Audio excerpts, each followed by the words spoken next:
आर्हत वाङ्मय में कहा गया है, सोचा जानई कल्याणम सोचा जानई पावगम उभयम्पि जानई सोचा जंग छेयम तंग समायरे।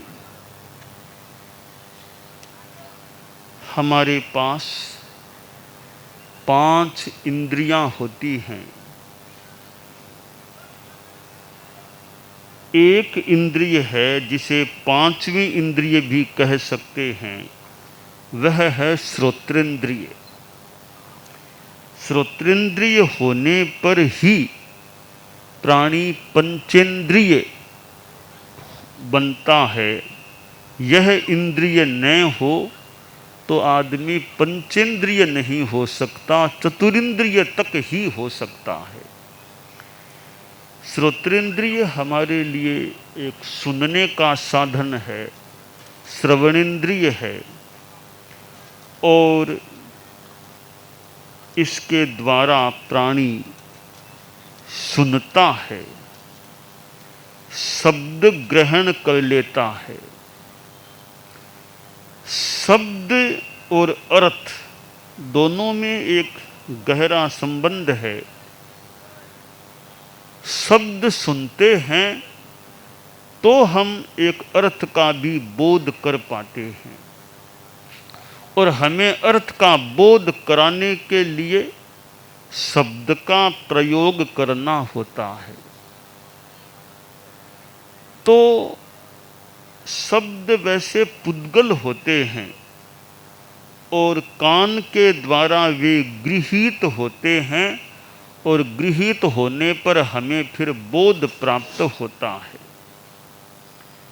ज्ञान का एक सक्षम साधन श्रोत्रेंद्रिय है कि सुनते सुनते आदमी कितना कुछ जान लेता है। कितने लोग भाषण प्रवचन सुनते हैं, कितने लोग भाषण प्रवचन देते हैं। सुनना तब हो सकता है कोई बोलने वाला हो, तो बोलने वाला भी कुछ अच्छा जानकार हो, कुछ विद्वान हो, अच्छा वक्ता हो। फिर जो सुनने को मिलता है तो वो श्रोता के लिए एक सुबोध प्रदाता बन सकता है। परंतु श्रोता भी सावधानी से सुने तब कुछ गृहीत ग्रहण हो सकता है। सुनकर के आदमी कल्याण को जानता है, और सुनकर के आदमी पाप को भी जान लेता है।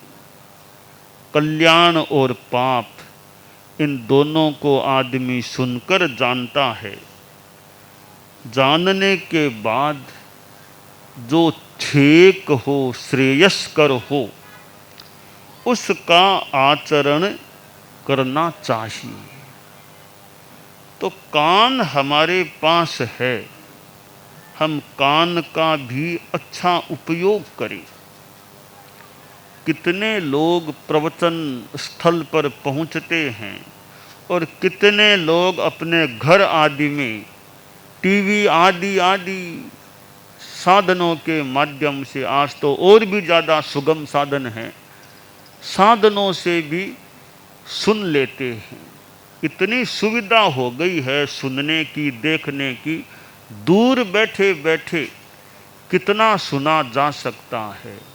मानो आकर के सुनने की उपयोगिता भी थोड़ी शायद कम हो गई होगी, कि घर बैठे ही सुना जा सकता है, लाइव सुना जा सकता है। इतनी दूर जाने की भी ज़रूरत भी कितनी है कि जाएं, फिर भीड़ होगी, स्थान लेना पड़ेगा, व्यवस्था करने वालों को बड़ा स्थान व्यवस्थित करना होगा, और अपने घर में आज बात आ ही रही है। तो कितनी सुगमता आज इस युग ने प्रदान कर दी है कि घर बैठे बैठे आपस भले आराम से लेटे लेटे भी सुनते रहो, टीवी सामने देखते रहो, और भी छोटे यंत्र से भी सुना जा सकता। तो ये सुनने की और देखने की सुविधा हो गई है। अतीन्द्रिय ज्ञान की बात, यानी ये अवधि ज्ञान आदि अतीन्द्रिय ज्ञान होते हैं। अतीन्द्रिय ज्ञानी सूक्ष्म को जान सकता है, व्यवहित को जान सकता है और विप्रकृष्ट को जान सकता है। जो बहुत सूक्ष्म है, आँख से सीधा बिना यंत्र के जिसे देख पाना मुश्किल है, उसको अतीन्द्रिय ज्ञान से जाना जा सकता है। व्यवहित, व्यवधान, दीवाल के उधर क्या हो रहा है, ऐसे आँख से देखना मुश्किल या असंभव, तो अतीन्द्रिय ज्ञान से जाना जा सकता है। और विप्रकृष्ट बहुत दूर है, आँख से नहीं दिखता है, तो भी अतीन्द्रिय ज्ञान से जाना जा सकता है। और आज ये कुछ बात यंत्रों के माध्यम से हो रही है कि सूक्ष्म चीज को यंत्र के माध्यम से देखने का प्रयास व्यवहित विप्रकृष्ट है, पर टेलीविज़न आदि लाइव हो रहा है तो उनके माध्यम से जाना देखा जा सकता है। तो ये यांत्रिक अतीन्द्रिय ज्ञान तो खैर आत्मा से संबंधित है, यह यांत्रिक एक विशिष्ट ज्ञान है, यंत्रों के माध्यम से ज्ञान कर लेना। तो कान है, कान को भी कभी कभी यंत्र चाहिए, श्रवण शक्ति कमज़ोर हो जाए तो कान की मशीन लगाने की भी नौबत आ सकती है। आँख को चश्मा चाहिए तो कान की मशीन कई बार अपेक्षित हो सकती है।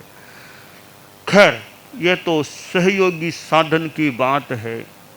मूल कान में शक्ति होती है तो वो मशीन कुछ काम संभवतः करेगी। कान में बिल्कुल शक्ति है ही नहीं, आँख में बिल्कुल शक्ति है ही नहीं, तो कान की मशीन कितना क्या सहयोग करेगी, चश्मा कितना क्या सहयोग करेगा। तो प्रसंग है श्रवणेन्द्रिय का। हम इस श्रवणेन्द्रिय कह दें, कर्णेन्द्रिय कह दें, श्रोत्रेंद्रिय कह दें, इसका अच्छा उपयोग हो, क्योंकि सुनने से बहुत जानकारियाँ मिल सकती है। कान का सदुपयोग हो, कान का हम दुरुपयोग न करें। अच्छा ज्ञानी साधु का, ज्ञानी व्यक्ति का प्रवचन हो और वो सुने अच्छा, तो ज्ञान का बढ़िया उपयोग होता है। परम पूज्य आचार्य तुलसी को हमने देखा, उनके चरणोपपात में रहे, कितना व्याख्यान प्रवचन करते थे। परम पूज्य आचार्य महाप्रज्ञ जी के पादोपपात में रहे, उनका भी दिन में तो कभी कभी रात में भी प्रवचन होता था। तो अच्छा प्रवचन हो, और भी चारित्रात्माओं आदि का, विद्वानों का प्रवचन भाषण, तो अच्छा ज्ञानवर्धक हो, जीवनोपयोगी हो, उसको कान से सुने। भगवत वाणी, शास्त्र वाणी, आर्ष वाणी को कान से सुने तो कान का बढ़िया उपयोग हो सकता है। और वृद्ध आदमी है, हमारे वृद्ध साधु है, कोई छोटा साधु शास्त्र सुनाता रहे, बोलता रहे, वृद्ध साधु सुनता रहे, तो शास्त्र का श्रवण करे तो भी बहुत एक अच्छा, जितना हो सके लाभ प्राप्त हो सकता है। तो आम जनता, आप लोग जो गृहस्थ हैं, वे भी अपने कान का दुरुपयोग न करके सदुपयोग करने का प्रयास करते रहें। और सदुपयोग करना, कान के होने का लाभ उठाना होता है। कान है, उसका उपयोग भी नहीं करता है आदमी, तो फिर क्या हमें क्यों मिले कान? कान का बढ़िया उपयोग करें। ऐसे उपयोग होता भी है, अच्छी बातों को सुनने में कान का उपयोग करें। कोई दुखी आदमी आ गया है तो उसके दुख दर्द की बात है, उसको भी टाइम हो थोड़ा सुने भी क्या बात है। सुनने से भी कई बार सामने वाले की पीड़ा, थोड़ी संवेदना कम हो सकती है। न्यायालय में कितनी सुनवाई, घंटों घंटों तक सुनवाई चलती है, बहस होती है, तो न्यायाधीश तो कितना सुनता होगा, न्यायाधीश कितना अच्छा श्रोता होता होगा, या लोकसभा का स्पीकर कितना अच्छा कोई श्रोता होता होगा। भी सुनते जाओ, सुनते रहो, कौन क्या क्या दलीलें आ रही है, वकील क्या दलीलें। तो न्यायाधीश कितना बढ़िया श्रोता होता होगा कि सुनते जाओ, बाद में जो फैसला निर्णय देना है वो देना।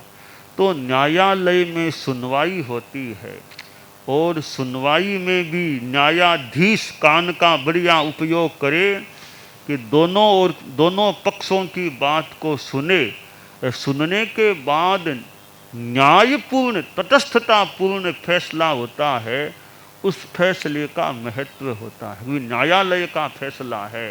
तो न्यायालय की आत्मा है वो निष्पक्षता है, यथार्थता है कि वो कितनी है। तो निष्पक्षता है वो एक तरह से न्यायाधीश का धर्म है, निष्पक्ष फैसला देना। किसी के अनुकूल पड़े, किसी के प्रतिकूल पड़े, वो अलग बात है, इसका महत्व नहीं। महत्व इस बात का है कि फैसला कितना तटस्थ है, निष्पक्ष है। तो न्यायाधीश को भी कान का कितना उपयोग करना पड़ता होगा कि सुनते रहो, घंटों घंटों कितनी देर सुनवाई करते रहो, एक दिन में ही कितने फैसले देने पड़ सकते हैं। तो हम कान का बढ़िया उपयोग करें। हम तो यानी अच्छी धर्म, तत्वबोध, जीवनोपयोगी, आत्मकल्याणकारी जो प्रवचन आदि होते हैं उनको सुनते रहें। और भी उपयोगी बातें सुननी हो सकती है।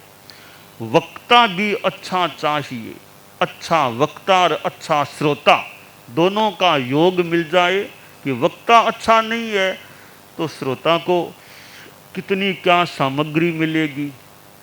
वक्ता है, श्रोता अच्छा नहीं है, श्रोता तो सोता नींद लेने वाला है, तो क्या होगा कि परिषद में आदमी तीन तरह के वो कि एक तो सोता, एक श्रोता, एक सरोता, तीन तरह के आदमी।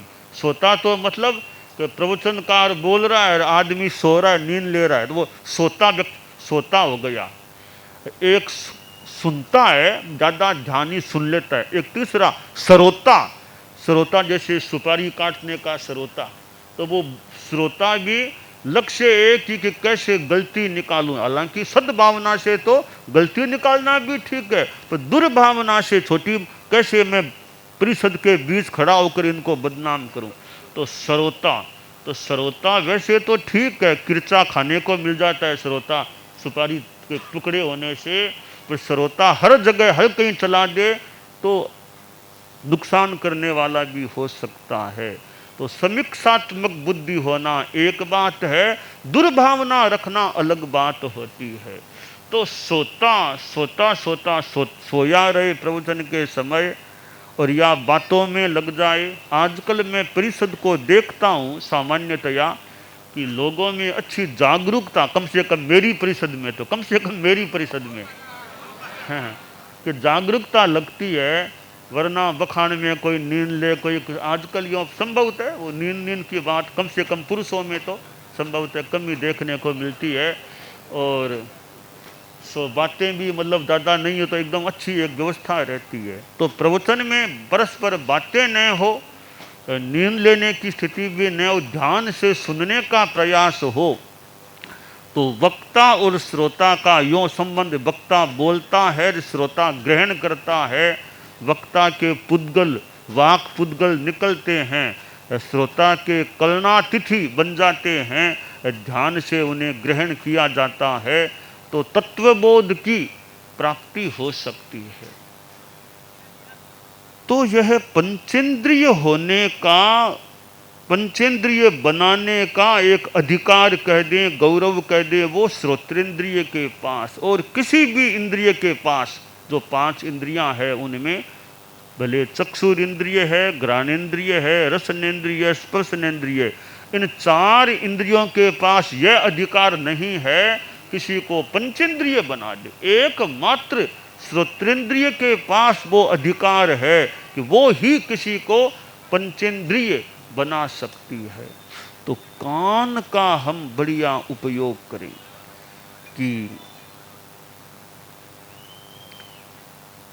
अच्छे व्यक्तियों के गुणगान भी हो तो उनके प्रति भी प्रमोद भावना। हमारे कान दूसरों की निंदा सुनने में रस न ले, दूसरों की वास्तविक गुणोत्कीर्तन की बात हो, उसको सुनने में उनका कानों का उपयोग हो, प्रयोग हो। तो यह कान की शक्ति हमें प्राप्त है, यह भी विशेष बात है। कितने लोग दुनिया में होंगे पंचेंद्रिय हैं पर वो बधिर हैं, कान से सुन नहीं पाते हैं। कितने बहरे बच्चों के, वो स्कूल आदि के बच्चे बहरे हैं, सुनते नहीं हैं। यह बहरापन कब आ जाए पता नहीं, थोड़ी उम्र आने के बाद भी कुछ कर्ण शक्ति कमजोर पड़ सकती है। तो जिनकी कर्ण शक्ति, श्रवण शक्ति ठीक है, वो एक तरह के भाग्यशालिता की बात है कि श्रवण शक्ति मेरी ठीक है, मैं सुन सकता हूँ। तो सुन सकता हूँ तो सुनने का यथोचित प्रयास करूँ। सामने वाला बोल रहा है, पूरा बोला ही नहीं है, इधर वाला गुस्से में आ गया और बीच में ही बोलना शुरू कर, तो सामने वाले की थोड़ी बात यथोचित सुन तो लो, वो क्या कहना चाहता है, बीच में तो क्यों बोलना शुरू कर दिया। तो सुनना भी कहाँ, दो आदमी की व्यक्तिगत कोई बात हो रही है, कोई व्यक्तिगत बात है तो बीच में जाकर के सुने, सुनने का प्रयास करे, यह बढ़िया नहीं। या बीच में तो नहीं गया, कोई दीवार के पीछे गुप्त रूप में खड़ा होकर के सुनने का प्रयास करे, वो भी कभी कहीं गलत भी हो सकता है। तो दो की बात के बीच में जाना, वो राजा को मूर्ख तक कह दिया गया। महारानी किसी पंडित से बात कर रही थी, राजा बीच में चला गया तो रानी ने कह दिया आओ मूर्ख। मुझे तो आश्चर्य होता है, कोई रानी राजा को मूर्ख बोल दे, इतनी हिम्मत कर ले कि राजा को मूर्ख बोल दे। तो हो सकता है बोल दिया हो कि आओ मूर्ख। तो राजा ने सोचा अरे मुझे मूर्ख कह दिया। अब राजा के दिमाग में कोई ऐसी कोई वो सनक सी हो गई। अब कोई भी राजा के पास आता है, राजा कहता है आओ मूर्ख, आओ मूर्ख। राजा सभा में गया, विद्वान लोग आने लगे, तो कोई विद्वान निकट आता, राजा के मुंह से वही बात, आओ मूर्ख, आओ मूर्ख, आओ मूर्ख। कोई दिमाग में क्या कोई हो गया कि वो आओ मूर्ख बोलने लगा। एक अच्छा विद्वान आ गया, राजा बोला आओ मूर्ख, तो विद्वान भी अच्छा तेज अच्छा था, उसने कहा मूर्ख मुझे कैसे कह दिया। तो विद्वान बोला खादन्न गच्छामि हसन्न जल्पे गतम न शोचामि कृतं न मन्ये द्वाभ्यां तृतीयो न भवामि राजन् किं कारणं भोज भवामि मूर्ख है। राजा भोज की बात। तो विद्वान कवि बोला महाराज आपने मुझे मूर्ख कैसे कहा, क्योंकि मूर्ख कौन होता है, जो आदमी खाता हुआ चले, चलता हुआ खाए, वो मूर्ख होता है। मैं तो चलते हुए खाता नहीं हूँ। और जो हंसते हुए बोले, पूरा बोला नहीं पहले हंसी आ जाए, वो आदमी मूर्ख होता है। तो मैं तो ऐसा करता नहीं, मैं तो बोलते हुए हंसता नहीं। जो गई बात की चिंता करे, हो गई सो अब चिंता करे, शोक करे, वो मूर्ख होता है। और किसी पर उपकार हमने कर दिया, उसको बार बार कोई गिनाए, मैंने तेरा यह किया, मैंने तेरा यह किया, वो मूर्ख होता है। और पांचवी बात है महाराज, दो व्यक्ति कोई अपनी पर्सनल बात कर रहे हो, बीच में कोई चला जाए सुने, तो वो मूर्ख आदमी होता है। तो मैं तो ऐसा काम करता नहीं, तो मैं मूर्ख हुआ कैसे। अब राजा को उत्तर मिला कि मैंने गलती की, महारानी जब कोई पंडित से बात कर रही थी, बीच में गया, तब मुझे महारानी ने कह दिया आओ मूर्ख। तो हम कान का उपयोग ऐसा न करें, कोई पर्सनल बात कोई करे तो उसको सुनने का दुष्प्रयास करें, तो हम कान का सदुपयोग करें, दुरुपयोग करें। बहुत अच्छी इंद्रिय है कर्णेंद्रिय, जो हमें पंचेंद्रिय बना रही है। तो हम अपनी श्रवण शक्ति का जीवन में सदुपयोग करें, दुरुपयोग से बचें, यह काम्य है। दानान शिष्ठम अभयपयाणम